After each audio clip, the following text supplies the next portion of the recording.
izləyiciləri, sizin bizim sosial şəbəkələrə ünvanladığınız çoxsaylı suallarınızı nəzərə alaraq bu videonu çəkməyə qərara gəlmişik. Deməli, ilk növbədə bu inanmaq və bilmək haqqında danışmaq istəyirəm. Çünki əsas iradlar, batil inanclar, belə bir şey yoxdur və s. və ilaxır kimi iradlar bildirilir. Əslində o iradları başa düşürük, bu normaldır. İnsan şahid olmadığı, görmədiyi, toxunmadığı, hiss eləmədiyi bir şeyi qəbul etməsi çətindir. Yəni, inanmaq və bilməyin və bizim üzərimizə gələn ən çox iradlar Quran üzərindən gəlir və hər bir şeyi Quranda bu yoxdur və yaxud da Quranda bu var kimi iradlar bildirilir. Sadəcə bir şey demək istəyirəm ki, İslamın əsas şərti kəlmə-i şəhadətdir. Kəlmə-i inanc deyil, kəlmə-i inanmaq deyil, şahid olmaqdır. Yəni, bir şeyləri şahid olub, ondan sonra o şeyi qəbul eləməkdir. Yəni, ona görə də Quranda iman edənlər deyiləndə orada inanmaq nəzərdə tutulmur. İman bilmək deməkdir, yəni bilgi üzərindən əminlik deməkdir. Yəni, ona görə də Quranda bir də var kitab əhli, düzdür, orada indi mötəzələrdə onları digər dini mənsublara aid edirlər. Əslində, bu belə deyil. Kitab əhli mənası o deməkdir ki, yəni hər bir şeyə səthi yanaşan, yazıldığı kimi yanaşan. Məsəl üçün, bizdə söz var da, mənim gözüm ondan su içmir. Düşünün ki, bu bir ayədir, bunu da tərcümə olunur başqa bir dilə. O adam da oxuyur, oradan heç nə başa düşmür. Deyir ki, bu nə cümlədir, bu nə fikirdir. Yəni, ona görə də kitab əhli o adamlara deyir ki, hər bir şeyi gördüyü kimi qəbul eləyən. Əslində isə hər şey göründüyü kimi deyil və hər bir şeyin ən azı iki tərəfi var. Yəni, dilçilikdə də bu belədir ki, məcaz var. Məsəl üçün, istənilən dahi İslam alimlərinə müraciət eləsəz, Quranın zahiri və batini var deyəcəklər, deyiblər. Ona görə də Quranla kitabın fərqini də bilmək lazımdır ilk növbədə. Kitab oxunan hər şeydir, Quran oxunanlardan çıxarılan doğru mənadır. Ona görə də kitabda qeyd olunur ki, Quran şəfadır və bir də şəfa kəlməsi balla paralel keçir, bal insanlara şəfadır. İndi biz baxaq bal nədir, ondan sonra Qurana qərar verək ki, Quran ümumiyyətlə nədir? Yəni, bir balın alınmağından ötürü arı minlərlə, milyonlarla çiçəyin üzərinə qonur ki, 1 qram bal alsın. Yəni, siz bir Quranı çıxarmaqdan ötürü ilk növbədə bütün kitabı, ilk növbədə o kitabdakı bütün ayələrə, yəni çiçəklərə qonmalısınız, bir-bir oradan şirəni çəkməlisiniz.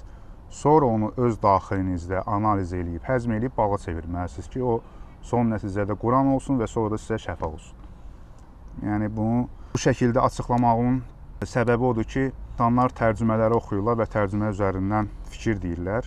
Əlif Lam Mim bilinmir nədir, Yasin bilinmir nədir. Bu kodirovkaları ümumiyyətlə bilmədən, Rəhman surəsində 30 dəfə təkrarlanan ayənin nəyə görə 30 dəfə təkrarlandığını bilmədən bu şeylərdən çıxış eləmək mənə görə yanlışdır. İndi bizim məşhur ilahiyyatçılarımız var, bu ilə məşğul olan insanlar var. Mən ilahiyyatçı deyiləm, mən sadəcə müstəqil araşdırmacıyam. Ona görə də kimsə üzərimə Quranla gələndə mənim ilk sualım olur ki, qardaş, Əlif Lam Mim nədir? Bəqərə surəsi 2-ci ayədə deyir ki, bu müttəqilərə doğru yol göstərəndir. Yəni, müttəqi də bilirik ki, ən yüksək məqamlardan biridir Quranda və cənnətlə müjdələnir. Əgər bu adam müttəqidirsə, bu kitabı neyniyir? Yəni, belə bir sual çıxır. Və yaxud da ki, müttəqi olmadan doğru yola çatmaq necə olacaq? Yəni, bu kimi suallar çıxır. Ya, məsəl üçün, 4 şahid deyilir, gətir, zina eləyən vaxt. Orada da 3-cünü gətirsəm, 4-cünü gətirməsəm nə olacaq? Yəni, bu kimi suallar var. Siz 4-ün mənasını bilmədən, zinanın mənasını bilmədən bu cür suallara cavab verməyiniz çətin olar.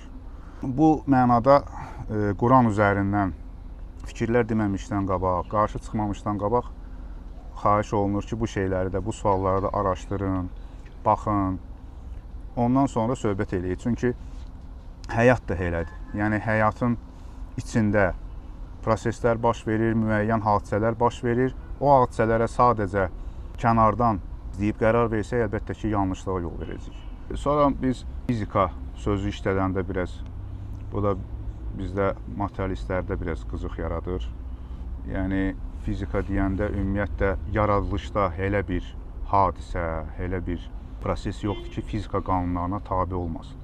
Yəni möcüzə deyilən şey yoxdur. Möcüzə bizim bilmədiyimiz, hansısa alim tərəfindən hələ kəşf olunmamış təbiət hadisəsidir.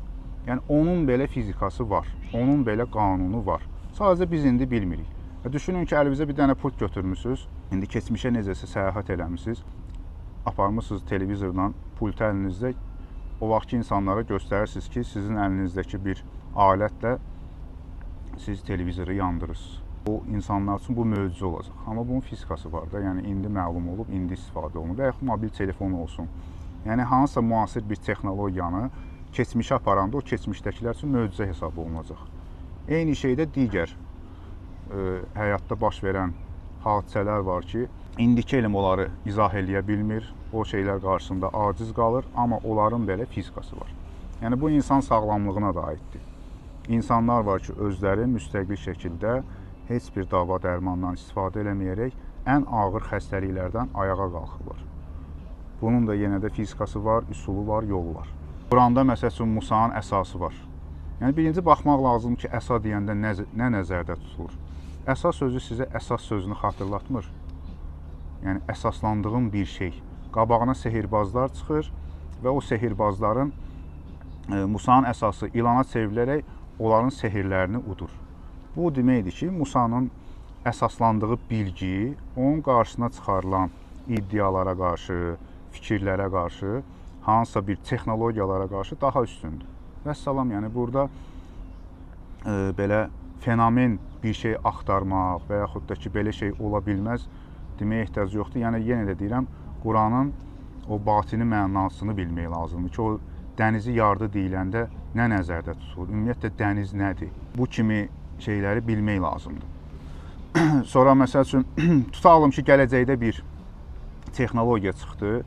Yəni, bu günləri əlimizdə maşın yuyan aparatlar var da. Yəni, orada hansı təzyiq var, yəni bilənlər bilir. Düşünün ki, elə bir təzyiqli texnologiya çıxdı və yaxud da ki, atom bombası kimi bir şey çıxdı, həqiqətən dənizi yardılar. Onda necə olacaq? Yəni, bu kimi şeylərə gülmək, lağlağı eləmək məncə doğru deyil və bilmədiyimiz bir şeyi boş şeydir deyib, lağlağı eləyib, ələ salmaq, keçmək doğru deyil. Yəni, ilk dəfə dəmir yolu salınanda, ilk dəfə yer kürə formasında deyiləndə, ilk dəfə yer dövr eləyir deyiləndə də bu şeylərə lağ eləyirlər, gülürdülər. Ona görə də bir şey qarşınıza çıxanda məsləhət budur ki, çalışın o şeyə neytral qalasınız. Araşdırın, baxın, bilin, şahid olmadınız, tamam, bıraxın geçsin. Çünki hər bir şeyin üzərinə siz əgər qarşınızda hansısa matrisalar qoysanız ki, yox, belə bir şey yoxdur, siz onları heç vaxt görə bilməzsiniz. Bu, yəni, həm inananlara, həm inanmayanlara aiddir. İnanmayanlar inanlara qarşı çıxır, inananlar digərlərinə qarşı çıxır. Hərənin öz bir matrisası var və o matrisalar orada toqquşurlar. Yəni, bu mənada bilmək lazımdır ki, məsəl üçün, Quranda bir dənə də ayəni deyim, günəş, ay, dağlar, ağaclar səcdə edirlər. Onların səcdəsi necədir ki? Baxmaq lazımdır ki, ağac necə səcdə edir, dağ necə səcdə edir, günəş necə səcdə edir, hansı funksiyanı yerinə yetirir.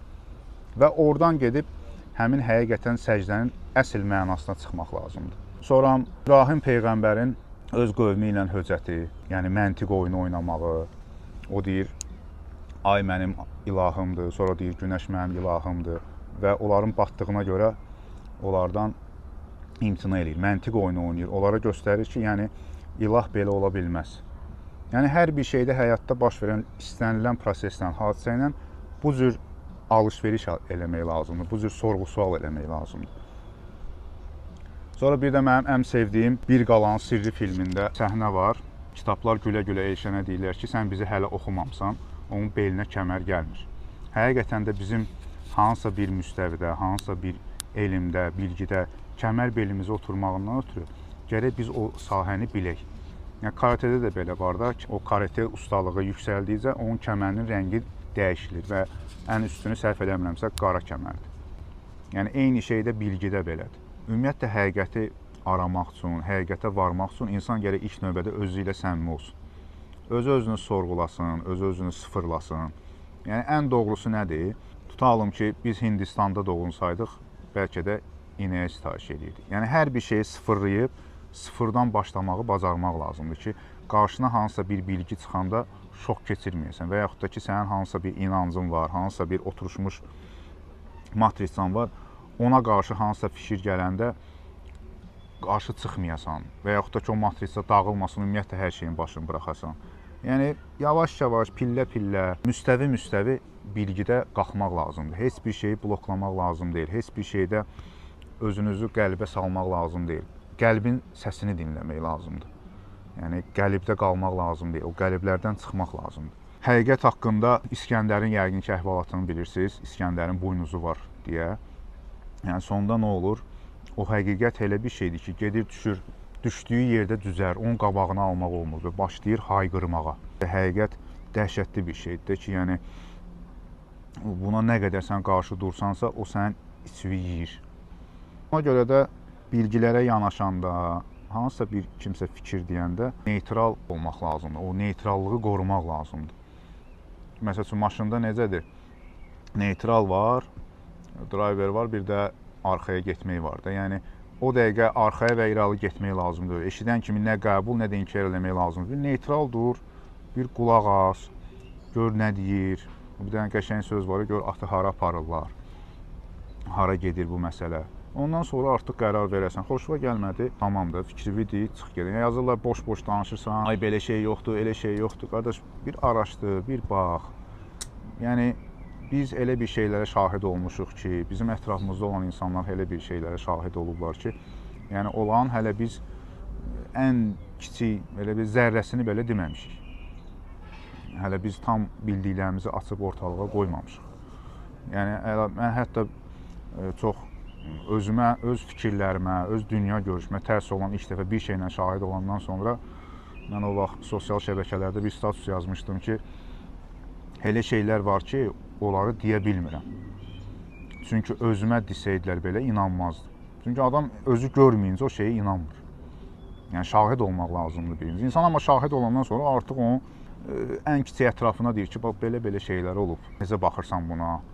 Yəni, sənə yaxın olan insanlar, səni tanıyan insanlar başa düşürlər ki, sən boş-boş danışmırsan, bu həqiqətən də hansısa bir hadisəyə, bilgiyə və təcrübəyə dayanan bir şeydir.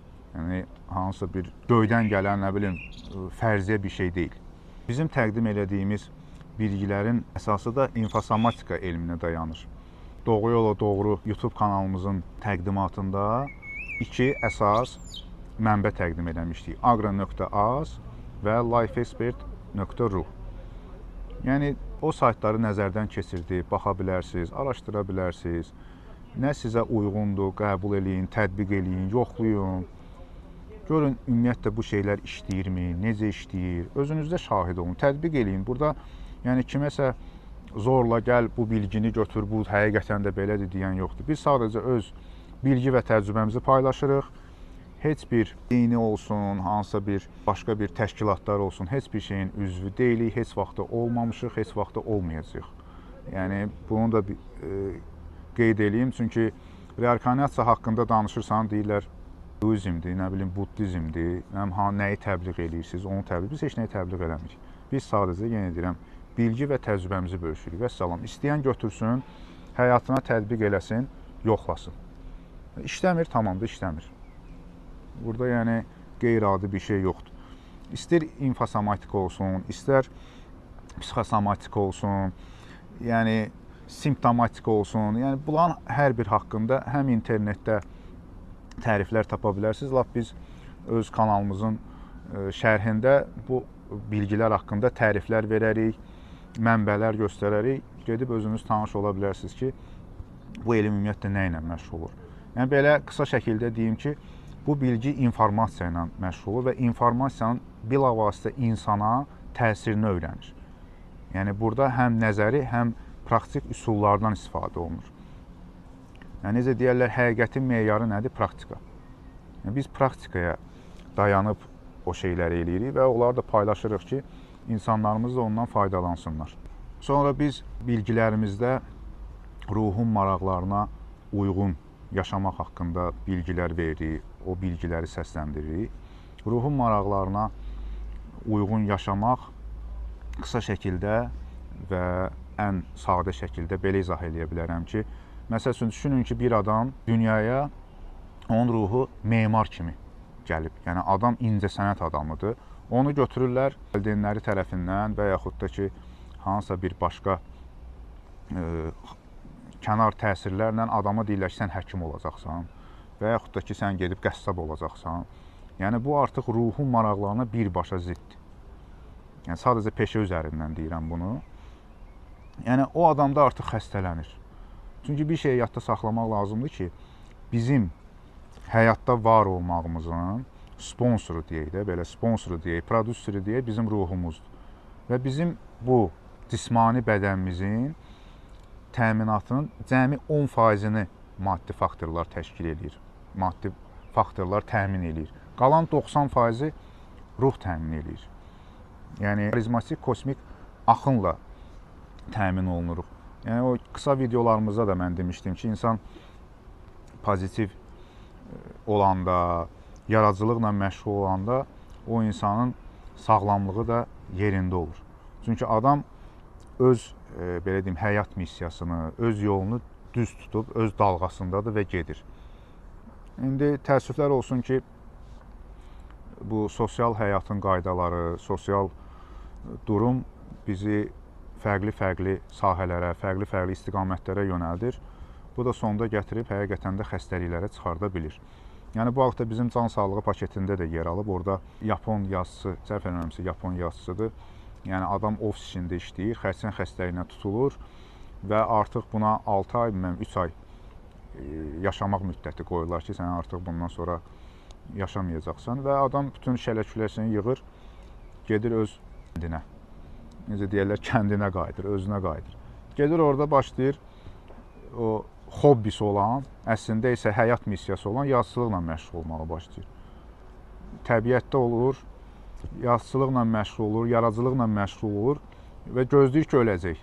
Amma ölmür, sağalır. Yenidən gəlib o analizlərini verəndə həkimlər sadəcə şok keçirdirlər və deyirlər ki, ola bilsin ki, sizin əvvəlki analizlərinizin nəticələri səhv olub. Əslində səhv deyildi. Sadəcə bu, yenə deyirəm, ruhunun maraqlarına görə yaşamırdı.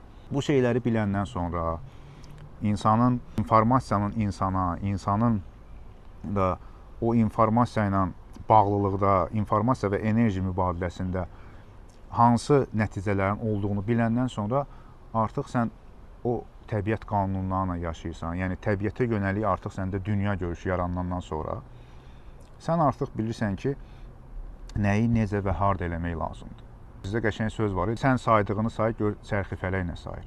Həqiqətən də çərxi fələyə tərs getmək olmaz. Yəni bu boyda kainatın qanunları var, bu boyda fizika qanunları var. Biz özümüzdən hansısa bir qanunlar kəşf edib o qanunlara tərs gələnmərik. Çünki o qanunlar təməl qanunlardır, onları dəyişmək mümkün deyil. Elə qurulub. Bu süni intellekt milyardlarla xərc çəkilib də, yəni süni intellekt belə deyim, texnologiyalar çıxıb ortalığa. Yaxşıdır, işimizi rahatladır, amma kaş ki onun bir 1% də təbii intellektə ayrılardı. Yəni insanlığın, bəşəriyyətin təbii intellektinə, təbiətə yönəlik dünya görüşünə ayrılardı və onda dünyamız həqiqətən çox firavan, çox ruzili, bərəkətli və pozitiv olardı. Və bir də onu qeyd edeyim, ruhumuzun bizdən istədiyi bizim pozitiv emosiyalarımızdır. Yəni bizə ayırdığı enerjinin qarşılığında o bizim pozitiv emosiyalarımızla qidalanır. Biz bədbin olanda, biz artıq bikef olanda, əhval-ruhiyyəmiz olmayanda, o deyirik ruh düşkünlüyü. Ruh düşkünlüyü bərabərdir bizim bikef olanda ruh tərəfindən bizə ayrılan enerjinin kəsilməsi. Sanki həmin anda o klapanları göydən belə deyim də bağlayırlar və sən artıq yenə də xəstələnirsən. Bir də məsəl üçün təbii dünya görüşü haqqında bu fikirdə deyim ki, yəni dünya görüşü ümumiyyətlə insanı nə dərəcədə hadisələrə baxışda dəyişə bilir. Yəni uşaqlar üzərindən misal çəkə bilərəm. Düşünün ki, bir uşaq oyuncaqla oynayır, oyuncağı qırılır, uşaq ağlayır. Uşağın dünya görüşü imkan vermir ki, başa düşsün ki, bu oyuncaq yenisini almaq olar və yaxud düzəltmək olar. Biz böyüklər də eyni şeyi yaşayırıq. Bizim də böyük, belə dırnaq arası oyuncaqlarımız var. Evimiz, eşiyimiz, maşınımız, nə bilim, karyeramız və s. Bunlar hamısı oyuncaqlardır. Və orada bir dənə qırıqlıq, əskilik baş verəndə biz də oturub hönkür-hönkür ağlayırıq. Eyni şeydir yəni. Və bizim ruhumuz, belə mənəvi valideynimiz, o da bizə belə baxır ki, burada nə var, maşında qırılıb düzələr və yaxud da ki, bir qəza baş verib düzələr. İnsanda yaranan ümumiyyətlə hansısa bir stres, bədbinlik o hadisənin özündən çox, o hadisəyə verilən reaksiyadan asılıdır. Hətta mən deyərdim ki, hadisənin özündən heç asılı deyil, birbaşa ona verilən reaksiyadan asılıdır. Eyni hadisəyə 10 insan, 10 fərqli insan, 10 fərqli dünya görüşünə malik insan fərqli reaksiya verəcək. Amma hadisə birdir. Reinkarnasiya haqqında Reelsimizdə də qeyd eləmişdim. İndi də buradan onun belə deyim, obrazlı, yəni bu şərtidir. Bu formadadır. Demirik, bu cürdür demirik. Sadəcə bu aydınlaşsın deyənə obrazlı şəkildə ruhun və reinkarnasiyanın nümunəsidir. Yəni düşünün ki, ruh bir bütün sferoiddir. Bu bizim deyək ki, ilk dəfə dünyaya gəldiyimiz və kainatda buraxdığımız mental bədənimizdir. Yəni yaddaş bədənimizdir. Yəni canımızdır. Bu birinci can. Tutalım ki, Erkin gəldi dünyaya, burada dünyaya gəldi. Dünyasını dəyişdi. Hansısa bir bilgi, təcrübə topladı və dünyasını dəyişdi. Ondan sonra bir də dünyaya gəldi. Buradakı ikinci Erkin artıq birinci Erkinin nəticəsidir. Yəni burada Erkin nələr eləyibsə, nələr toplayıbsa, burada da yenə də əskik qalan şeyləri doldurmaqla və yeni təcrübələr yaşamaqla davam eləyir. Gəlir, yenə dünyasını dəyişdi, bir də təkrar bədən alaraq gəlir. Yəni bu bizim ana ruhumuzdur, biz bütünlükdə bu ana ruhumuz və bunlar bizim canlarımızdır. Yəni belə deyim də biz hər ikisinə ruh deyə bilərik, amma bizim tam bütün bizi əhatə edən ruhumuz bunların tamıdır. Yəni bunu başa düşmək lazımdır. Yəni başa düşməyiniz üçün izah eləyirəm. Və artıq Erkin bir də dünyaya gəldi və Erkin indiki zamanda buradadır və bütün bu yaşadıqları, indiyə kimi yaşadıqlarının tam nəticəsidir. Və bir də dünyasını dəyişəndən sonra bir daha dünyaya gələrsə, onun burada elədiklərini bir də daha bir üstünü və yaxud da ki aşağı, yəni insan bu həyatda belə deyim, pisliklər eləyirsə və yaxud da ki boşa verirsə həyatı, düşünün ki, o bizdə orta məktəbdə və ya ali məktəblərdə hansısa bir imtahandan kəsiləndə təyinat alırsan ki, get təkrar ver. Yəni düşünün ki, bu həyatınızda hansısa bir imtahandan kəsirsiniz, burada təyinat alırsınız ki, bir də get, burada bir də ver. Alınmır, bir də ver. Yəni ona görə bu həyatımızda da bizim başımıza fərqli yox, eyni cür təkrarlanan hadisələr gəlir və yaxud da ki, eyni tipli, fərqli insanlar olur, eyni tipli hərəkətlər olur bizə qarşı. Yəni o deməkdir ki, sən oradan düz keçməmsən hələ. Sən oradan düz keçənə qədər o təkrarlanacaq. Sən anlamalısan ki, burada sənə nə verilir, nə dərs götürməlisən. Amma sən artıq onu oradan dərs çıxarandan sonra, o hadisədən düz keçəndən sonra artıq o məsələ gəlmir və o təcrübə, belə deyim də, imtahan sənə quş qoyulur ki, bu imtahandan keçdi. Yəni yenə də bununla bağlı suallarınız olsa, qatlarınız və ya təklifləriniz olsa, yenə də yazarsınız. Sadəcə bu ən qısa formada izah eləməyə çalışıram ki, yəni hamıya aydın olsun ki, reinkarnasiya deyəndə ümumiyyətlə nədir?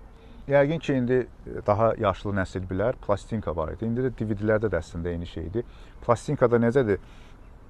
O getdikcə həmin cığırı oxuyur. Və bizim karmamız, taleyimiz, o qədərimiz dediyimiz şey əslində budur. Yəni mən bir şərhlərin birində yazmışdım ki, qədərimizi biz özümüz yazırıq. İrad bildirmiş ki, xeyr, Allah yazır. Allahın yazdığı qaydalardır. Ki, belə eləyəndə belə olur, belə olanda belə olur. Digərinə artıq iradə azadlığı verilib bizə. Yəni ondan müqəddəs şey yoxdur. Dərk eləmək lazımdır ki, həqiqətən iradə azadlığı nədir? Sənə nə istəyirsən elə verilib də. Amma bir tərəfdən də o azadlıq biraz da məhdudlaşdırılıb. Nə mənada? O mənada ki, sən mütləq şəkildə boynuna düşən missiyanı, sənin o karmanı, taleyini mütləq şəkildə həll eləməlisən. O yolla getməlisən. Amma o yolda sən necə keçəcəksən? Artıq orada azadsan. Yəni sənin orada iradə azadlığın var ki, sən bu yolu necə keçəcəksən? İstəyirsən 3 gün yat, 1 günün içində elə, ya yaxud da 1 saatın içində elə. İstəyirsən o işivi 3 günə böl, yavaş-yavaş elə. Yəni burada azadsan. Amma mütləq şəkildə o şeyi yerinə yetirməzsən. Yerinə yetirməyəndə insan xəstələnir, insanın belə deyim, pulu azalır, işində problemlər yaranır, sağlamlığında problemlər yaranır. Yəni ümumiyyətlə istənilən problemə dərs kimi baxmaq lazımdır. Görün, buradan mənə nə vermək istəyirlər, buradan mən nə etməliyəm. Məsəl üçün, uşaq vaxtı, bizdə, bizim vaxtımızdakı oyunlar lap belə primitiv idi. Ninja oyunu var idi. Deməli, birinci döyüşə girəndə qabağıma bir dənə döyüşçü gəlirdi. Bir etap keçirdin, 2 dənə gəlirdi. Sonra 4 dənə, 8 dənə və belə-belə çoxalırdı. Yəni, eyni şey də həyatdadır. Siz ruhən inkişaf elədikcə, təkamül elədikcə, sizin qarşınıza daha böyük dırnaqarası problemlər çıxardılır. Çünki siz artıq böyümüsünüz, siz artıq müdriksiniz və o şeylərdən rahatlıqla keçməlisiniz. Yenə də gəlib nəyə çıxır? Allah heç kimə qaldıra bilmədiyi yüklə yükləməz. Yəni, bu qədər burası məncə sadədir və hamıya aydındır. Bunun bir hissəsini götürürük buradan.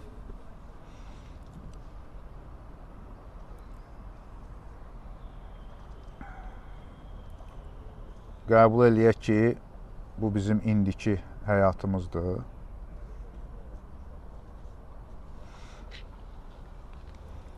Və deyək ki, bu da bizim burada yaşlarımızdır. Burada 0, sonra 10,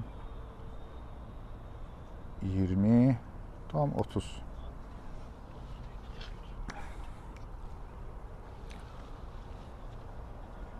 Burada bir 10 yaşında müəllim bizim üstümüzə qışqırıb və yaxud da ki, valideynimiz üstümüzə qışqırıb, çox dərin stres keçirtmişik. Bu, bura birbaşa təsir eləyir. Buradan bura bizim enerjimiz axır.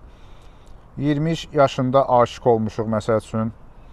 Sonra da tərk edilmişik.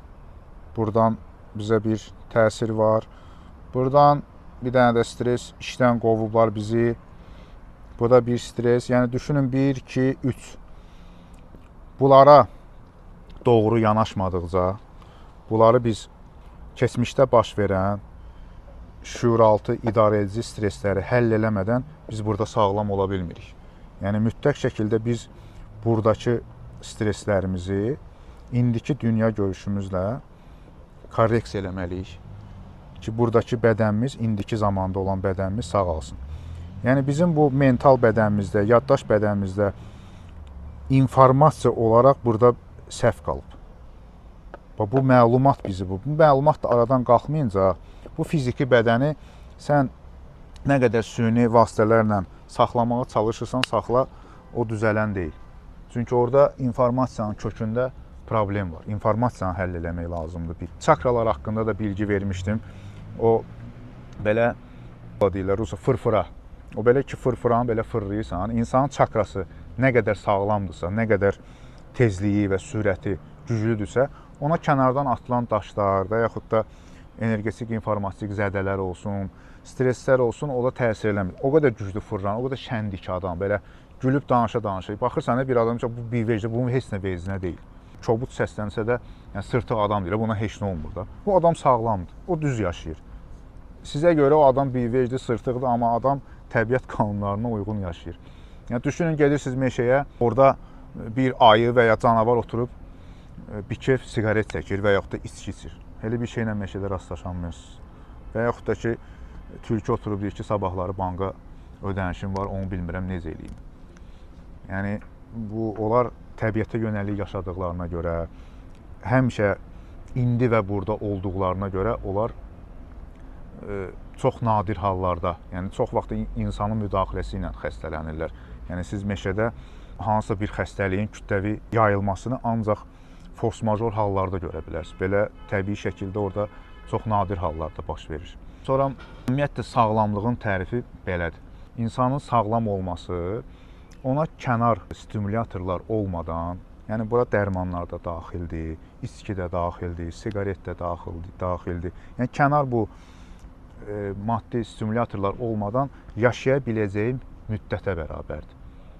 Yəni insan onunla ölçülür ki, bu öz başına, öz müstəqil enerjisi hesabına nə qədər yaşaya bilər. İnsan o qədər sağlamdır. Bir də məsəl üçün belə irad bildirirlər ki, özünüzdən sözlər uydurmusunuz, energetik informatik nədir? Yəni o belə bu şəkil üzərindən izah eləyim. Məsəl üçün bunu çox şən əhval-ruhiyyədə olan bir adam bilin. Özünüz düşünün ki, siz şən əhval-ruhiyyədəsiniz və bir qanı-qara hansısa bir problemi ilə sizə telefonla zəng eləsin və yaxud da ki, sizlə belə yan-yana otursun, öz problemlərini sizə danışsın. Sizin qanınızı artıq, o bizim sözümüz həqiqətən, dilimiz həqiqətən möhtəşəmdir, yəni qanı qaralmaq.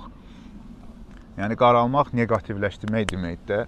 Yəni bu adam özünün buradakı enerji çatışmazlığını bizim hesabımıza doldurmağa çalışır. Yəni sizə kimsə negativ bir şey danışanda bu sizdə özünün yarasının izini buraxır. Və sizdən həmin bu hissəni buradakı sizə negativ informasiya verir və sizdən özünə müsbət enerji alır. Yəni özünün bu əskikliyini sizin enerjinizin sayəsində doldurur. Ona görə məsləhətdir ki, kimsə sizə problemlərdən danışanda təbii olaraq öz içinizdə gülün, öz içinizdə bədbinliyə qapılmayın. Amma ona elə bir problemlərdən danışın ki, yəni o adam sizdən uzaq qaçsın. Siz də başlayın, o deyir, ağlayan qabağında siz də ondan 5 bətər ağlayın. Çıxardın yaylığınızı, ağlayın ki, məndə bir səbəb şeyləri. Dəhşətdir də, yəni batıb gedirəm. Yəni ona görə imkan verməyin ki, insanlar sizə öz problemləri, öz xəstəlikləri haqqında danışsınlar. Yəni o dərdinə şərik olmaq əslində odur. Yəni siz birinin dərdinə şərik olanda siz energetik, informatik olaraq bərabərləşirsiniz. Yəni sizdə o Birləşmiş Qablar Qanunu haqqında da irad bildirirlər bizə. Yəni kimdə çoxdur ki, düşünün ki, burada 90% deyək də, ya 90 vahid enerji var. Bunda onu qırmızı ilə qeyd eləyək.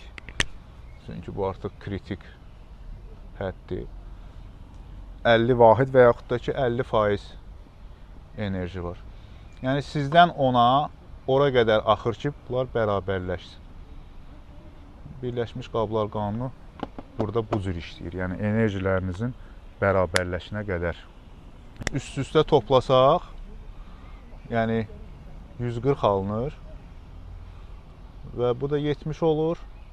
Bu 70-ə qalxır. Siz isə 70-ə düşürsünüz. Yəni budur. Ona görə çalışın özünüzün enerjinizi lazımsız adamlara, lazımsız hadisələrə sərf eləməyin. Bir də mən sizə nəyi göstərmək istəyirdim, uşaqlar. Bayaq ki dedim, kim ki sizə öz problemlərlə danışanda siz daha böyük problemlərlə müraciət edin və ya qarşılıq verin. Yəni burada məqsəd özünüzü qorumaqdır. Yəni müdafiə üsuludur bu.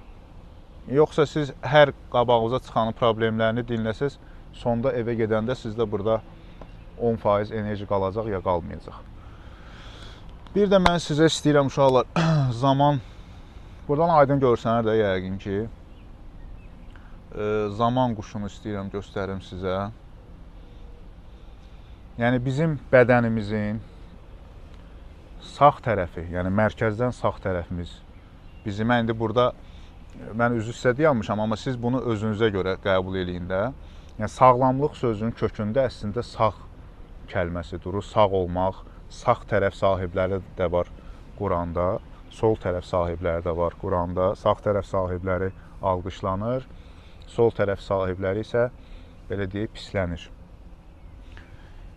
Yəni bu nöqtə indi və buradadır. Yəni insan burada zaman dilimi ilə bu zamanın açılışıdır. Gələcəkdən bura enerji və informasiya gəlir. Buradan o enerji və informasiyanın materiallaşması üçün təminat gəlir və sonra artıq hansısa bir bitmiş hadisə və yaxud da ki, insan dünyasını dəyişəndə və yaxud da ki, hansısa bir belə deyək, torpağa düşmüş və çürüntüyə gedən, destruksiyaya gedən maddə artıq sol tərəfə keçmiş olur. Yəni buradan yaradıcı enerji gəlir. Burada materiallaşma baş verir. Burada isə demateriallaşma, yəni destruksiya gedir artıq. Burada da həmçinin.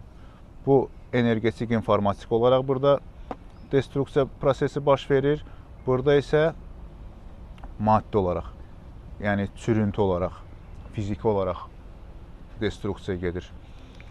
Yəni ona görə insanın əgər sizin sol tərəfinizlə bağlı hansısa bir sağlamlığınızda problemlər varsa, bilin ki, bu sizin keçmişinizdən gələn energetik, informatik zədələrin nəticəsində baş verir.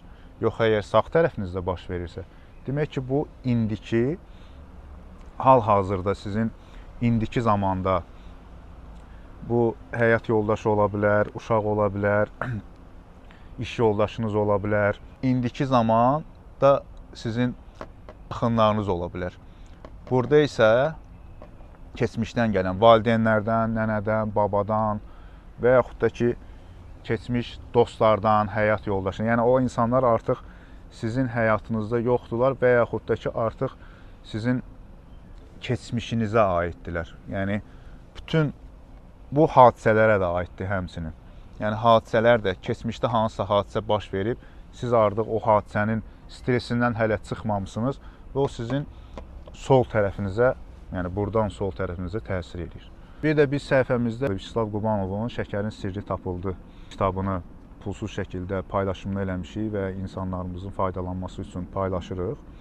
O haqda qısa şəkildə məlumat verim. Yəni, bu da dünya görüşünə əsaslanan bir bilgidir və şəkərin əsas səbəbi valideyn və övlad münasibətlərində səlahiyyətlərin aşması nəticəsində baş verir. Yəni, bir uşaq 21 yaşına çatandan sonra artıq ona valideynləri bərabər hüquqlu əməkdaş kimi, şəxsiyyət kimi baxmalıdırlar. Sən həmişə mənim üçün uşaq qalacaqsan, sən həmişə mənim körpəmsən düşüncəsi, təfəkkürü uşaqlara pis təsir eləyir. Yəni, adam 21 yaşa çatanda artıq keçir bu tərəfə, böyük olur. Bura yazaq böyük, bura yazaq uşaq. Valideynlər ona uşaq kimi yanaşanda hər dəfə bunu dartırlar keçmişinə və bu onun sağlamlığında problem yaradır. Nə bilim, iş karyerasında problem yaradır. Yəni, ona görə təbiətdə necədir? Yuvada quşlar böyüyür, artıq qanad açıb uçmağa hazır olanda yuvadan valideynlər özləri artıq qovmağa çalışırlar. Ya elə belə toyuq saxlayanlar özləri görə bilərlər ki, o cücələr, belə deyim, çolpa olandan sonra və yaxud da pişiklər öz balalarını yanlarından qovurlar. Ki, artıq mən səni böyütdüm, yetişdirdim, tam təbiətə, yaşama hazırsan, buraxmaq lazımdır. Yəni, insanın, valideynlərin, uşaqlarına bu cür davranışı təbiətə ziddir, onun ruhuna ziddir. Bu böyüməlidir, bunu biz başa düşməliyik. Təbiət qanunları bunu tələb eləyir. Təbiətə yönəlik dünya görüşü deyəndə bu onlardan biridir, sadəcə biridir. İnsan böyüdükdə artıq bu zonaya keçməlidir, indiki və gələcək zonasına. Valideynlər isə böyük adamı, yəni 21 yaşı tamam olmuş bir övladını çəkir keçmişinə, yəni ona uşaq kimi baxdıqda çəkir keçmişinə. Ona görə də deyilir ki, yaxşı övlad, yəni valideynlərin baxışında yaxşı övlad, pis kişi və ya qadın pis həyat yoldaşı olur və tərsinə. yaxşı kişi, yaxşı həyat yoldaşı pis övlad olur. Yəni insan artıq 21 yaşdan sonra mütləq şəkildə öz azadlığına qovuşmalıdır, sərbəstliyinə, müstəqilliyinə qoşulmalıdır. Yəni ruhuna qoşulmalıdır, ruhunun maraqlarına xidmət eləməlidir. Bayaq da qeyd elədim, yəni mənim çox yaxın adamlarımdan bu hadisələri mən görmüşəm, yaşamışam. Bir insanın, yaradıcı bir insanı siz əgər hansısa bir onun ruhuna, onun varlığına, onun təbiətinə tərs olan bir peşəyə, bir işə yönəldəndə adam ən yaxşı halda xəstələnir. Ən yaxşı halda xəstələnir. Çünki bu adam memardır, bu adam rəssamdır. Bunu niyə həkim eləməyə çalışırsınız? Bunu nəyə görə aparıb, nə bilim, qəssab eləməyə çalışırsınız? Bu yaradıcı adamdır. O sahənin öz adamları var. O sahəyə yönələcək, belə deyim, o təbiətli, o ruhlu adamlar var. Yəni, təbiətdə necədir? Heyvanlara baxsaq, yetkinlik dövrünə çatandan sonra artıq quşlar yuvasından uçurlar. Səsi də gəldi.